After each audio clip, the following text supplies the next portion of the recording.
Listening to the Money Mike Syndicated Radio podcast. You got Sheryl Swoopes talking about Stephanie White. I'm down here in the beautiful Carolinas, but I got to still just kind of chime in.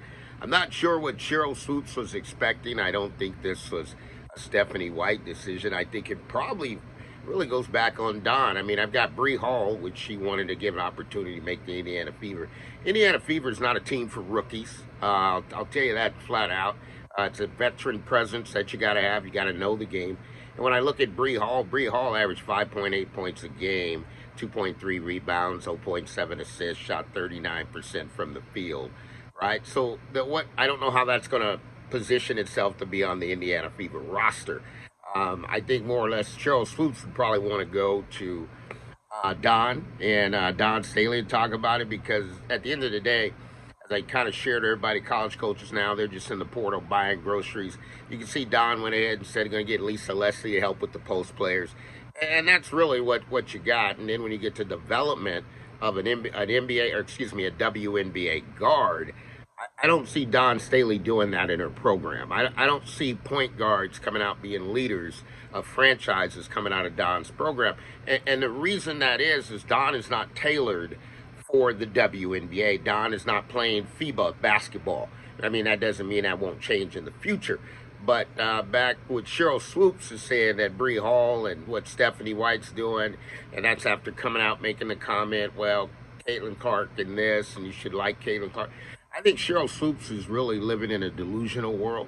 And, I mean, opening up and me understanding the game of basketball, delusional means, I mean, Sheryl, when you played, the players played differently. You didn't shoot 45% from a three-point line. You didn't even have a three-point line. Second of all, the way the game is played now, it's more of a international play. So now the players who are coming in, it doesn't matter if you win an NCAA championship, can you play international ball, right? Can you play FIBA ball? And that's why I like Lucy Olson. I mean, I go on and on and on about the players I like. I don't think Bree Hall would fit Indiana, and I don't think Indiana really, if they would have done it all over again, they'll probably just trade it out in the first round, let somebody else have the pick. And why do I say that? A couple things bug me. If Sheryl Swoopes is going to look at something, a couple things bug me is, how do you pick a first rounder and cut them, right? That one there is the bug for me. It's not about who the player is. It's just that the amount of effort and time it takes to put in scouting a player, that would be a high concern. I think Indiana said, hey, we don't need the rookie. We're going to go ahead and release you early. Let you find somewhere else to pick up a team, which that did happen. So, and now you got to go make that team. But the Indiana Fever are not looking for number 12, 13, or 14th player on the bench. They got a 12-man rotation. That's too many players. You're going to get that thing down to about 9. The other 6 are going to be sitting on the bench. And Caitlin said that. Caitlin was really adamant and open when she said during the interview, you know, I'm really surprised a lot of players will be willing to come here and sit the bench, right? Because there's only so many spots, one basketball, and playing for the Indiana Fever, you've got to be very skilled, have a veteran presence. So it's not a team for rookies, right? It's like, and the business model of the Indiana Fever is kind of similar to the LA Lakers, where they will retool until they get to the championship. So it's not a spot for rookies. You really want to trade that pick out.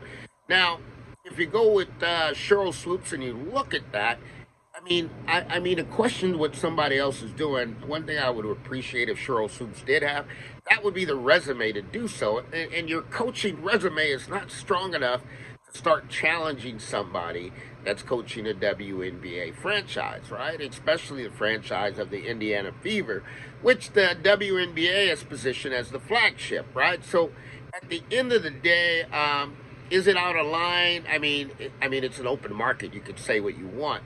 But a lot of times I'd like to drill down, and if you're going to criticize Stephanie White, when the criticism should go to Don Staley, because Don Staley needs to get her players ready to play in the WNBA. Now, she's had some success with bigs, but point guards or wings, that's a different story, and you got to look at that and not necessarily try to say who should be on a team. The only disappointment I would have, and it's probably going to change in the future, there's no way a WNBA can scout a player for a year. Right, and this is why I believe the WNBA scouts the NCAA tournament very well.